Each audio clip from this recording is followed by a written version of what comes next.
Well, that was kind of disappointing. On the bright side, I didn't spend anything.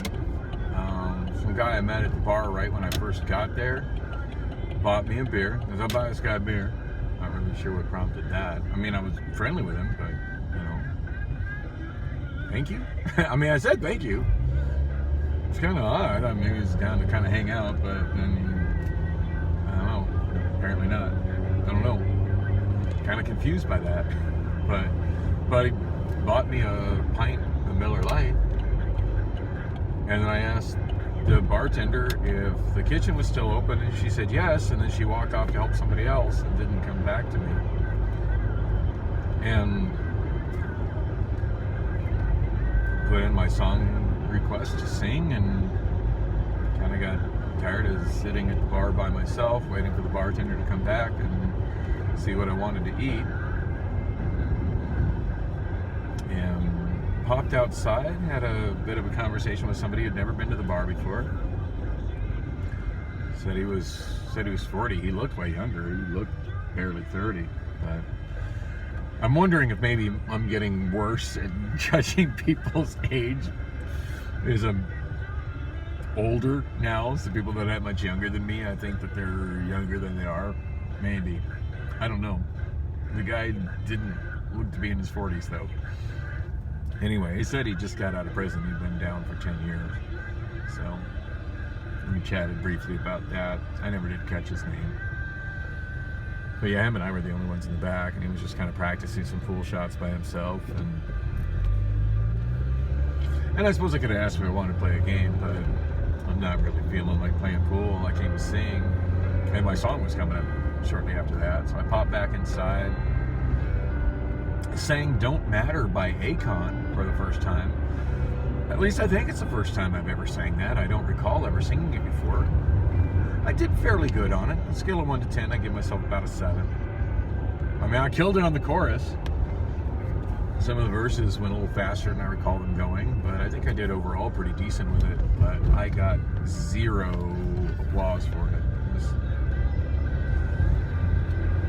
That was kind of disappointing. And it's one thing if the bar is empty, but it's slow. It is pretty slow there. It's a Sunday night. Christmas season. People are saving up for Christmas. But yeah, just no love at all. And that was kind of frustrating. Dude who bought me beer was lost in conversation with his other friend. And I just felt kind of awkward and alone. I figured I'd at least get some attention and some applause for singing because I felt like I did a good on the song. And the reason I chose to sing Akon tonight is Akon played tonight at the Van Buren.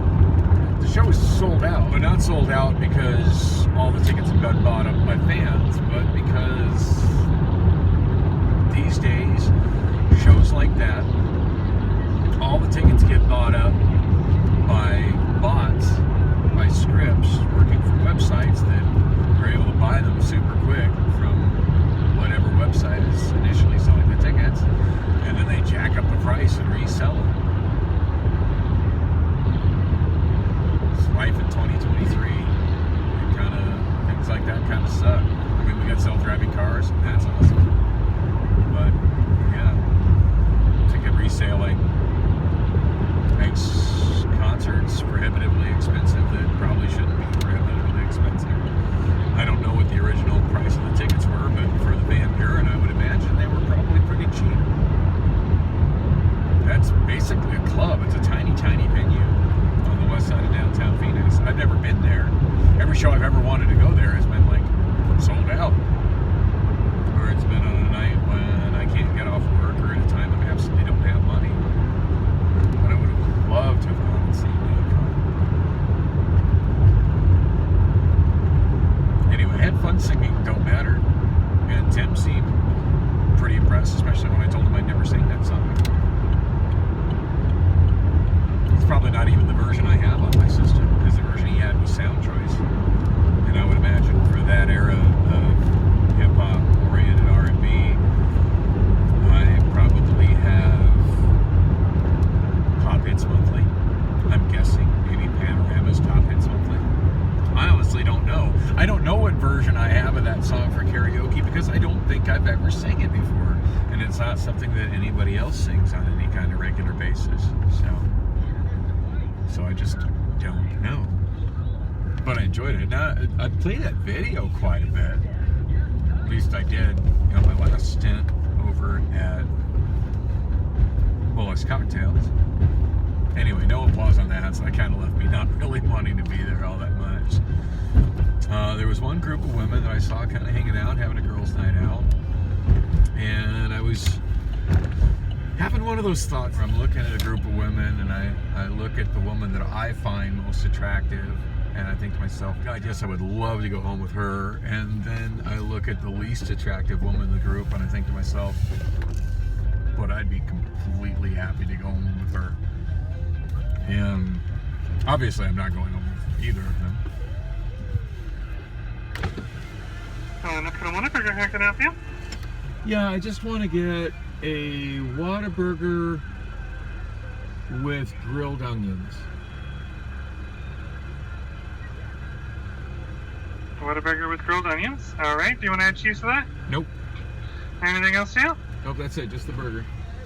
$6.29. Thank you. Thank you. And while that seems expensive for a burger, Whataburger hasn't done shrinkflation. It's still the same giant-ass delicious burger it's always been. I got a Discover card up in here somewhere. There it is. Thank you. Wow, she gave me my receipt back with the card. Nice. It's such a challenge to get that to happen these days. Well, my certificate of graduation for honorary elf slipped out of the bag. I'm glad they didn't get destroyed in my car. Those are hysterical to me.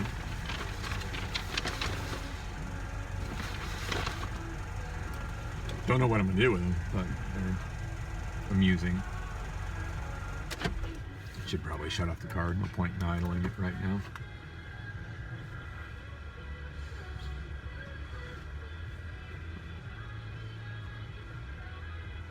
Yeah, I really wanted to order a burger over at Hideaway, but just walked away when I asked when the kitchen was open instead of handing me a menu quickly and taking my order.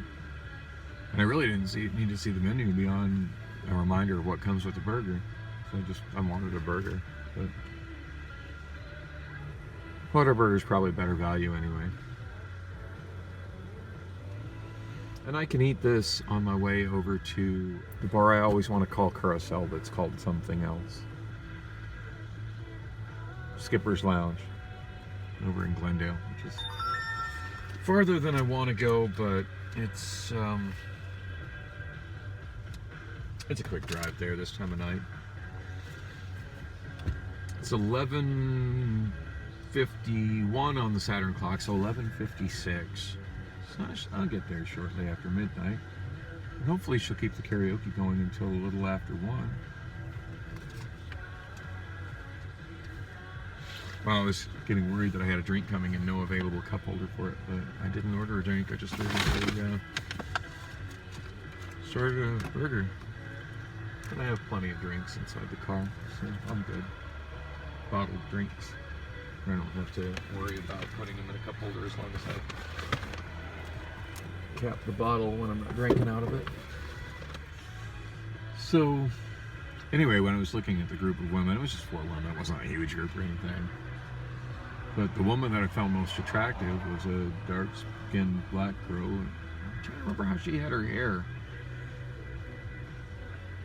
Anyway, it looked like a natural hairstyle. There could have been extensions involved, but it looked very natural, and I really liked it. And when I went back, I noticed she walked outside while I was singing the Akon song. And when I went outside, she was sitting at the little booth table. Thank you.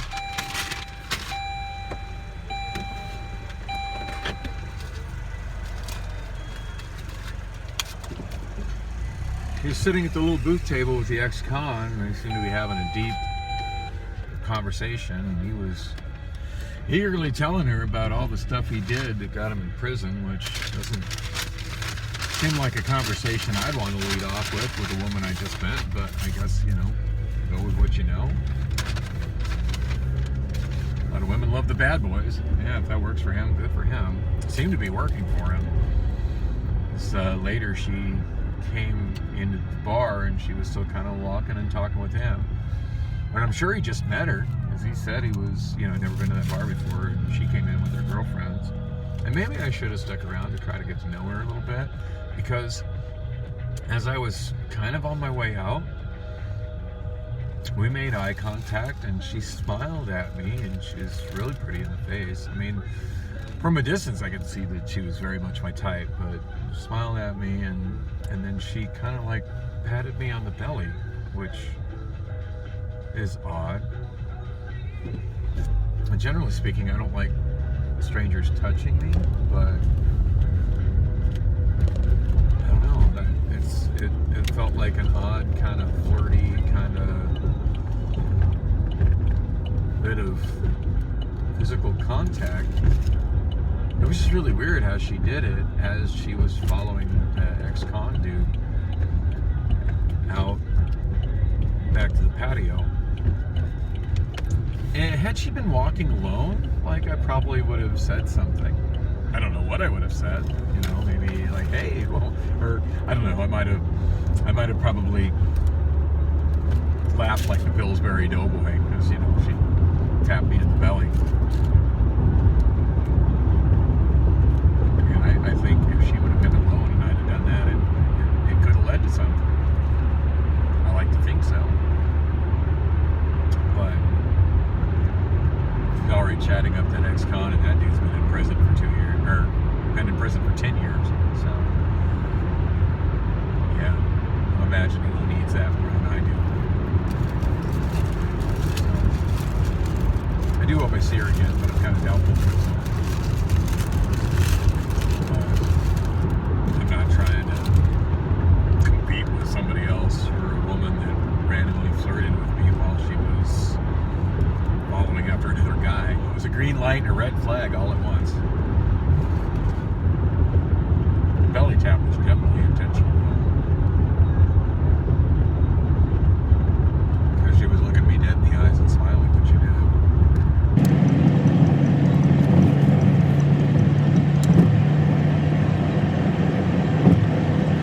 This burger's hitting the spot.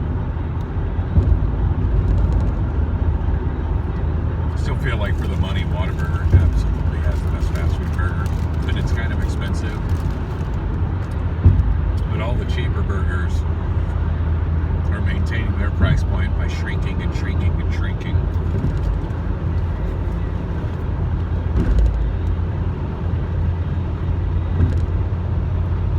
Whataburger, on the other hand, is taking the approach of keeping the burger exactly as awesome as it's always been, and just kind of raising the price in accordance with the way pretty much all food prices are going up. In fact, as big as good as this burger is, that really felt like a bargain. This is really a delicious burger.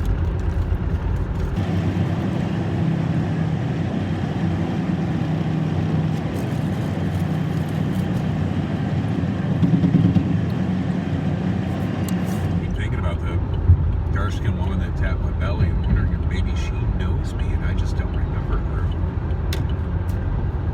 My memory is kind of spotty at best. I know so many women, particularly so many black women, from karaoke hosting at dominantly black bars.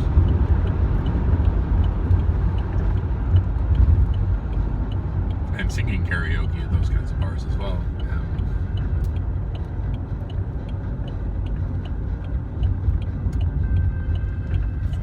She's somebody I know and I didn't recognize her, and that was just her way of saying hi,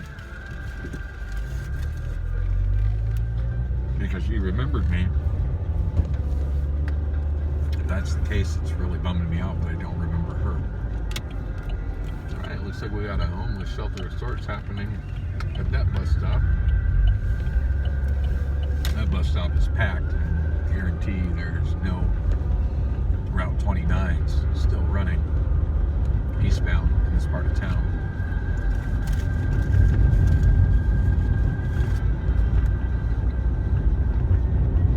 In fact, it's Sunday night. There's no Route 29s running anywhere.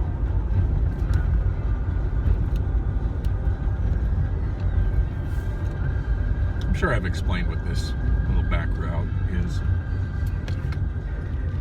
for getting onto Grand Avenue. It's sort of, in a weird way, what's left of what used to be the exit ramp from northbound 17 to westbound US 60.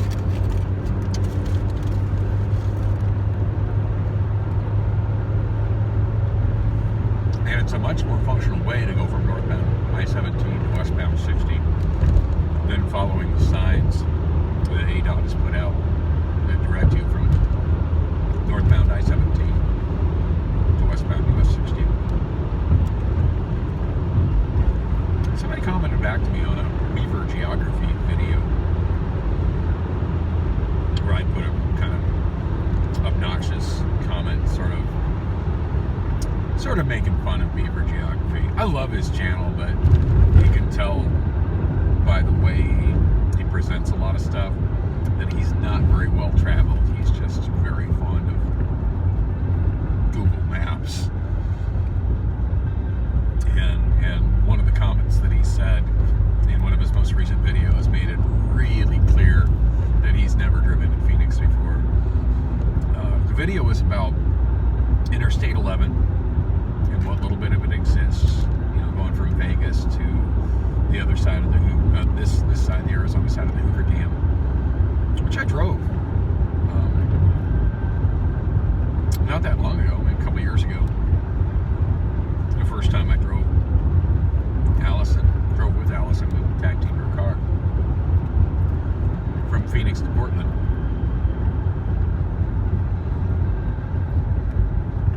But there's plans to carry I-11 all the way to Tucson. But some of them are not really set. They're just proposed routes. Now, when you're driving from Kingman to Wickenburg, and I forget what route number that is, but that entire highway from Kingman to Wickenburg,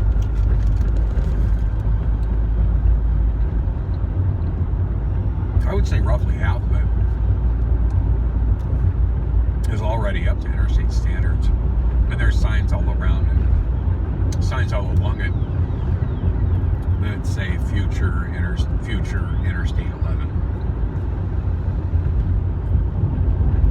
Anyway, when he was describing how the route would go coming into Phoenix, he shows it going down 60 from Wickenburg, like where the 60 is now, Wickenburg, and this is the 60 that I'm on, Grand Avenue, headed towards Wickenburg. Not that I'm going to Wickenburg, I'm going to a bar that's just barely inside the window, but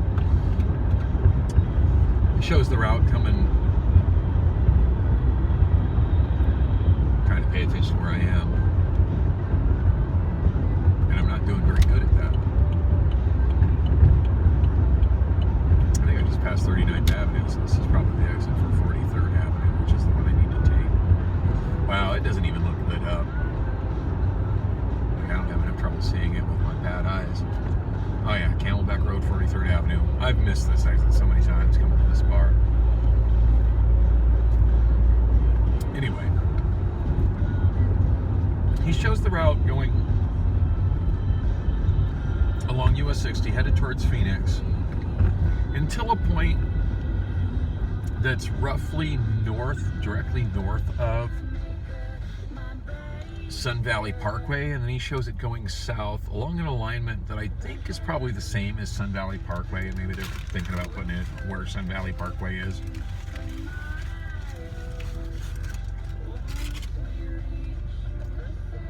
Which is a through north-south road that has next to nothing on it. That's in the Phoenix grid system, but it's west of the White Tank Mountains. Anyway, it shows that route, and he's talking about how, I forget what his words were, but the words he used just straight up made me laugh, because he said He said, while it would be nice for it to come into Phoenix, you can come into Phoenix real easily by staying on US 60, which goes straight through Peoria and Glendale and then right into downtown Phoenix. And my comment was something along the lines of, yeah, there is absolutely, that his comment at that time, and I timestamped it, I said, there's absolutely nothing easy about going to downtown Phoenix on Grand Avenue, and then I put in parentheses US 60. Tell me you've never driven around Phoenix before without telling me you've never driven around Phoenix before. I mean, it's a lot better since there's those gradient level interchanges, but there's still no shortage of six-way lights along Grand. And a train along Grand.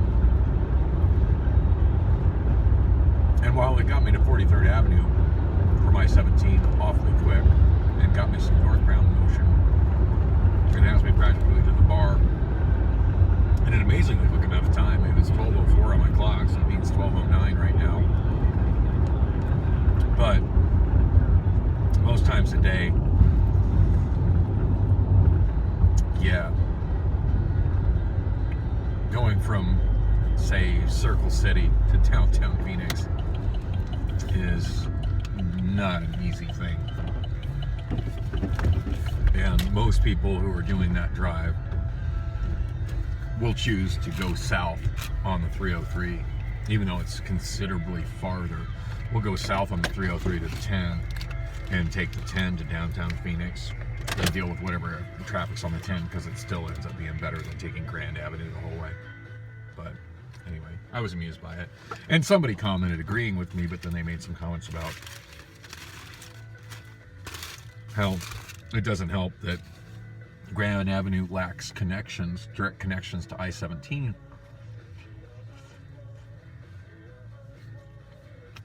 And I wanted to comment back to him about how Grand Avenue used to have direct connections to I-17, but that ADOT took them away in the late 80s, early 90s. But at the time I was working, and I think I was riding in a shack with somebody. It was sometime a few days ago, last week, and my iPhone screen was being particularly annoying, making it next to impossible to type YouTube comments. Man, I needed that burger. I believe I ate the whole thing on the drive here. Well, this bar is dead, and I expected it to be dead, but I'd rather sing karaoke here in a nearly dead bar than in a bar that kind of has a crowd that's functionally ignoring me and making me feel like an outcast. Of course, I say that now. I don't know exactly what I'm walking into.